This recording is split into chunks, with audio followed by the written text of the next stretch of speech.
Étranger et aussi elle a été écrite à l'étranger. Il faut la revoir ou la changer, dixit le président Félix-Antoine Tshisekedi Tshilombo devant une foule acquise à sa cause à Kisangani. Que pense la conférence épiscopale du Congo? Nous recevons pour vous Monseigneur Donatien Cholet. Bienvenue. Merci Jean-David. Voilà, les débats sur la révision constitutionnelle refait surface. Dans un premier temps, c'était un peu hésitant, mais on a vu le chef d'État Félix Tshisekedi confirmer à Kisangani. Alors, la CENCO est pour les changements ou la révision constitutionnelle? Avant de vous répondre, je tiens à préciser que la position de la CENCO que je vais donner n'est pas conçue après les discours du chef de l'État. Donc, je ne viens pas parce que le chef de l'État a parlé hier, je viens lui répondre. C'est une position consignée dans le mémorandum que les évêques ont donné au chef de l'État parce que le débat n'est pas d'aujourd'hui. Déjà, je crois que c'était le 26 juin, si j'ai bonne mémoire. Et la position de la CENCO, qui est consignée dans le mémorandum dont je vais vous donner le contenu par rapport à la Constitution, a été adoptée par tous les évêques de la RDC qui étaient présents à l'Assemblée plénière, donc du nord, du sud, de l'est, de l'ouest de la République.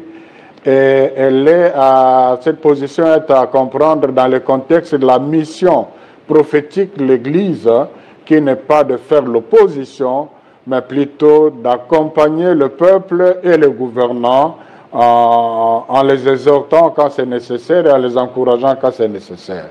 Ceci dit, dans le mémorandum adopté par tous les évêques, sur cette question, les évêques ont dit ceci. Ils ont exhorté le chef de l'État à bien réfléchir sur cette question, qui est une question très délicate. Si ce n'est pas bien traité, c'est une question qui peut déstabiliser le pays. Ce sont les hommes de terrain qui parlent, ils savent de quoi ils parlent. Et le chef de l'État avait bien réagi, à mon avis. Il a dit que, c'est vrai, il y a des questions qui méritent d'être soumises à une réflexion par rapport à la Constitution, mais pour lui, ce n'était pas quelque chose de pressant.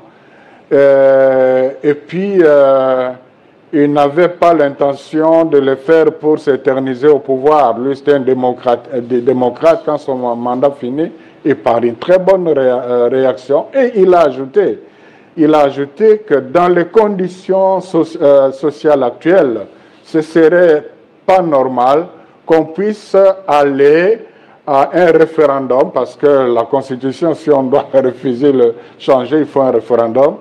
Au moment où le pays a besoin de l'argent pour le social, là je commente les propos du chef de l'État. Donc qui dit référendum, dit pratiquement élection et dit beaucoup d'argent.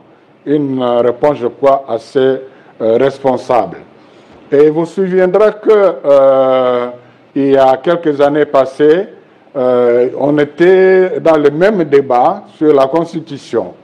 Le chef de l'État, alors opposant, avait bien dit que le problème du Congo n'est pas la Constitution, mais c'est le social.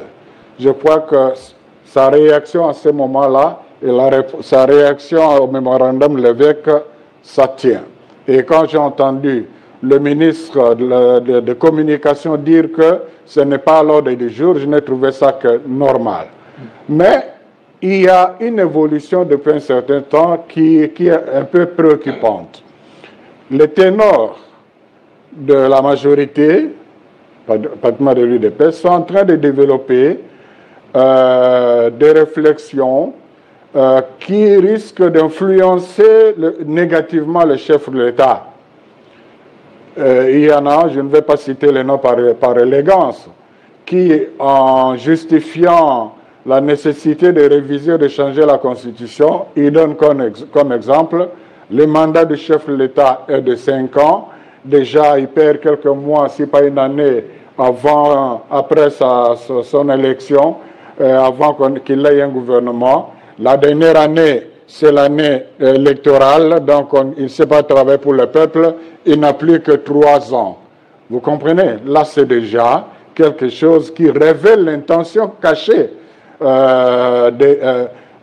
derrière cette volonté de vouloir aller réviser. Et les évêques disent attention, c'est une question, si elle n'est pas bien traitée, peut déstabiliser le pays. Et moi, en analyste, je comprends la préoccupation des évêques, comme vous dites, parce que du point de vue social, dans le même mémorandum, les évêques ont relevé au chef de l'État, qui a reconnu d'ailleurs, malgré les efforts louables des gouvernants pour améliorer les conditions sociales du peuple congolais, ils ont cité dans ce mémorandum le projet de 145 territoires, ils ont cité la gratuité de l'enseignement, ils ont cité le projet à impact visible en partenariat, en collaboration avec l'Église, et ils ont félicité le chef de l'État pour ça, mais malgré cela, la situation sociale du peuple congolais, ont relevé les évêques, est très préoccupante.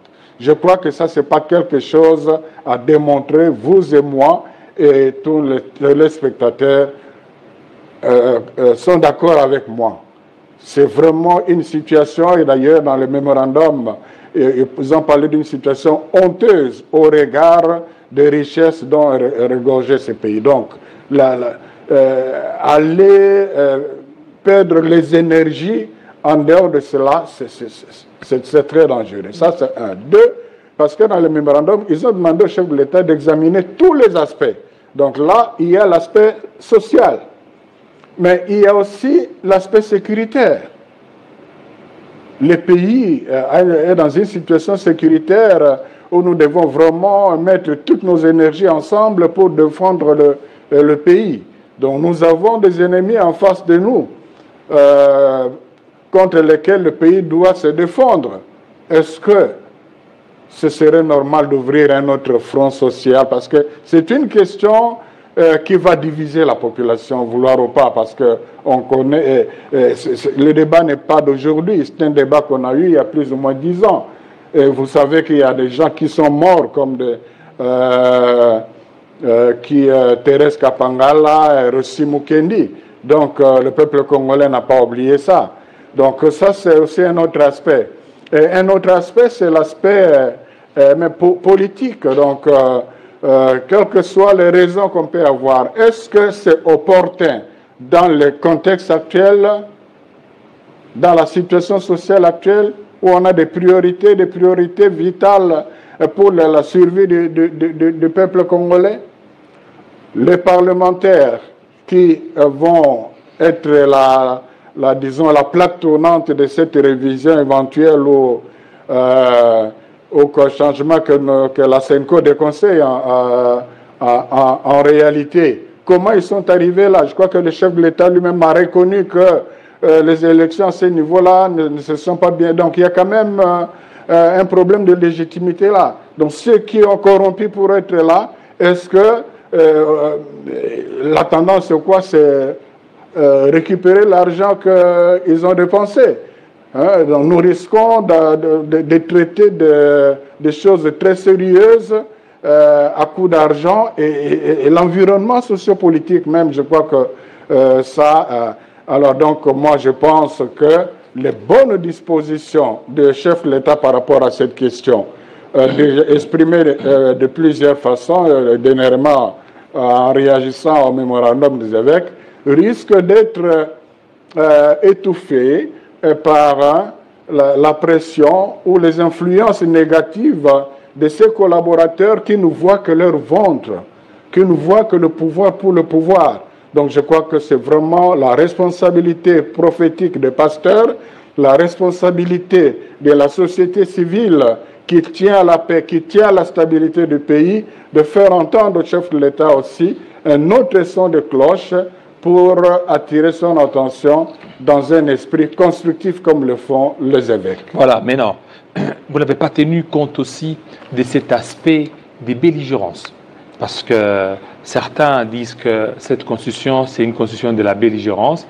c'est qu'il faut certainement la réviser et que seul le peuple congolais puisse se choisir selon les réalités du terrain. Bon, j'ai entendu ce discours-là, constitution de la belligérance, constitution faite à l'étranger, par les étrangers. Bon, je crois que vous feriez mieux de poser cette question au professeur Mbata, qui est un grand constitutionnaliste au service du pouvoir aujourd'hui. Il s'était déjà prononcé en son temps pour donner un avis contraire, pour dire que c'est une constitution... c'est la meilleure constitution. Non seulement ça, mais écrite par les Congolais, et même si c'était à l'étranger, et pour les Congolais, et surtout, ça a été sanctionné par un référendum, non des étrangers, mais des Congolais. Ça, c'est quand même... C'est très risquant de voir les choses dans ce sens-là. Pourquoi? Maintenant, il y a des pourparlers à Luanda. Alors demain, quelqu'un dira que ça ne nous engage pas parce que c'était fait à l'étranger par les étrangers. Non, je crois que là, on veut distraire le chef de l'État. Nous devons vraiment l'aider plutôt à bien prendre la mesure de des conséquences de ces dossiers dans le contexte sociopolitique et sécuritaire aujourd'hui. Parce que parmi les raisons, il y a des blocages. Pour le chef de l'État, vous n'avez qu'à voir lors de la formation du gouvernement. Ça a pris beaucoup de temps. D'où c'est les textes qui bloquent. Pour la gestion des provinces, il y a encore de quoi. Il faut certainement revoir certaines dispositions pour que ça soit beaucoup plus adapté à nos réalités. C'est vrai, il n'y a pas de constitution parfaite, il n'y a pas d'œuvre parfaite. C'est question d'opportunité de peser le pour et le contre. Pour revenir à ces questions soulevées par les chefs d'État qui ont du sens, sont des problèmes qui méritent effectivement qu'on s'y penche. Mais la solution, dans le contexte actuel, n'est pas seulement la révision et le changement de la Constitution. Il y a des cours de tribunaux qui, s'ils étaient efficaces, allaient régler les petits conflits qui naissent à gauche, à droite, entre les députés provinciaux et le gouverneur. Et puis, cette Constitution a déjà une certaine expérience. Pourquoi est-ce qu'en certaines circonstances, la Constitution du gouvernement n'a pas pris autant de temps? Là, il y a aussi un problème de l'homme politique d'aujourd'hui qui oublie le peuple d'abord, il est dans ses intérêts et tout. Et c'est une majorité aujourd'hui du point de vue, disons, légal, je ne parle pas de la légitimité, légale, majoritairement forte.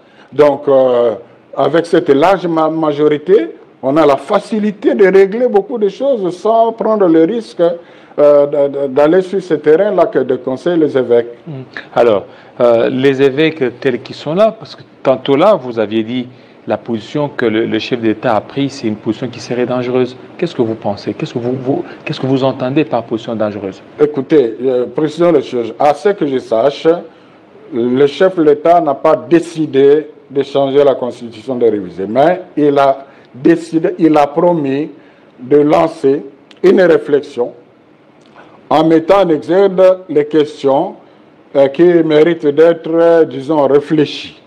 Donc, à ce stade, nous avons intérêt à nous exprimer. Pour lui donner aussi un autre son de cloche. Et là, je dis, c'est tous les évêques qui parlent. Je ne crois pas qu'il y a une institution des hommes désintéressés dont l'intérêt n'est que le bien-être et la paix du peuple congolais, que les évêques réunis ensemble. Alors pour vous, vous êtes contre changement ou révision? En tout cas, nous trouvons que c'est une question, pour reprendre le mot des évêques, qui peut déstabiliser le pays. Et dans le contexte actuel où le pays n'est pas stable, on ne peut pas conseiller ça. Alors, vous ne pouvez pas conseiller. Le chef de l'État a dit, une fois vous êtes allé, les évêques sont allés le voir. Ouais. Et quand ils sont allés le voir, ils ont évoqué cette histoire des dialogues. Et lui, le chef de l'État, a parlé Fayoulou jusque-là qui était un peu réfractaire, qui n'acceptait pas même la légitimité du président en place, Félix-Antoine Tshisekedi. Est-ce que vous vous inscrivez dans ce schéma-là des dialogues aujourd'hui? Écoutez, avant même que revisiter tous les textes de la SENCO, avant même que Martin Fayoulou n'en parle, ça a toujours été, dès le lendemain des élections d'ailleurs, la préoccupation des évêques, qui parlaient en termes de concertation nationale au-delà des affinités politiques pour affronter ensemble les défis communs sur le terrain du pays. Donc, il ne serait pas question d'un dialogue pour partager le pouvoir. Évidemment, j'ai entendu le chef de l'État donner un avis par rapport à cela quand il était en Hongrie, en disant qu'il ne voit pas une crise qui justifierait ça. Mais j'étais content, il a dans le même propos, il a dit qu'il était ouvert, il était prêt à accepter la main tendue même de ses opposants. Donc c'était dans un esprit constructif. Mais nous disons que, comme pasteur, il ne faut pas attendre une crise qui aurait déjà quelques conséquences sociales ou politiques pour se mettre autour d'une table pour réfléchir. Je crois qu'il y a quand même lieu, il y a des défis qu'on peut affronter ensemble pour l'intérêt de la population. Je donne un exemple. Il y a par exemple la question électorale. Telles que les élections se sont passées, Dieu merci, même le chef de l'État lui-même en est conscient. Il serait responsable qu'on trouve des mécanismes pour qu'ensemble on retrouve un pacte citoyen pour l'organisation des prochaines élections. Qu'on n'attende pas après. C'est le moment de réfléchir froidement. Il y a la question sécuritaire à l'Est. Il y a même la question sociale. Donc, je crois qu'il ne faut pas attendre une crise qui serait... Alors, ça sera avec qui dans ces dialogues? Les forces vives, voilà. Pour nous, ça n'aura du sens que pour la SENCO, si c'est un dialogue inclusif, les forces vives. Forces vives, là, vous voyez aussi les forces armées, c'est-à-dire les groupes armés aussi, qui peuvent aussi participer? En tout cas, tous les Congolais. Vous savez, je vois où vous voulez aller par rapport, par exemple, à M23. Vous savez qu'en 2012, la SENCO est allée à Rutshuru rencontrer, c'était Makenga, qui était le chef de rebelles, pour parler avec, donner un message fort. La SENCO ne soutient pas la rébellion. La SENCO ne soutient pas la rébellion. Mais ce sont nos patriotes. Donc pour nous, comme Église, les approcher pour réfléchir avec eux et pour trouver une solution que le pays aille de l'avant, ça, ce n'est pas un problème. Donc, pour vous, vous pouvez négocier aussi avec les groupes armés? Bon, je ne parle pas en termes de négociation. Je parle en termes de réfléchir ensemble. Plus on est ensemble, plus on est fort pour affronter les défis communs. Donc, alors, comment il ne s'agit pas de mettre ensemble toutes les autres forces de vivre et puis mettre de l'autre côté les groupes armés. Les groupes armés, non. Il s'agit d'être autour d'une table et ensemble. Voilà. Comment vous comptez vous y prendre? Parce qu'on sait que déjà, pour le pouvoir en place, le président Tshisekedi, pour lui, il n'y aura pas de négociations avec les groupes armés. Et vous voulez qu'il y ait ces concertations. Non, vous voulez que... Nous parlons de deux choses différentes. Vous parlez de négociations, c'est son point de vue. Nous parlons de la nécessité de renforcer la cohésion nationale autour des valeurs et aussi un cadre où on se regarderait en face. On a intérêt à décourager justement tous ceux qui prennent les armes. Une des meilleures façons de le faire, c'est justement cela. Alors, justement quoi? C'est justement de les impliquer pour une solution qui puisse servir le pays plutôt que de servir le pays. Parce qu'on sait bien qu'aujourd'hui, si vous lancez ces concertations que vous faites appel à ces groupes armés, vous faites appel aux politiques, ils vont toujours se retrouver autour d'une table. En se retrouvant autour d'une table, à la fin, ça sera le partage des postes. Non, pas nécessairement. Ça dépend de ce que l'on veut. On ne va pas, vous savez, avant d'aller au dialogue, pour la petite histoire, le dialogue de la Saint-Sylvestre était précédé par le dialogue de la Cité Loïa, où j'ai représenté la SENCO. Et c'est par manque le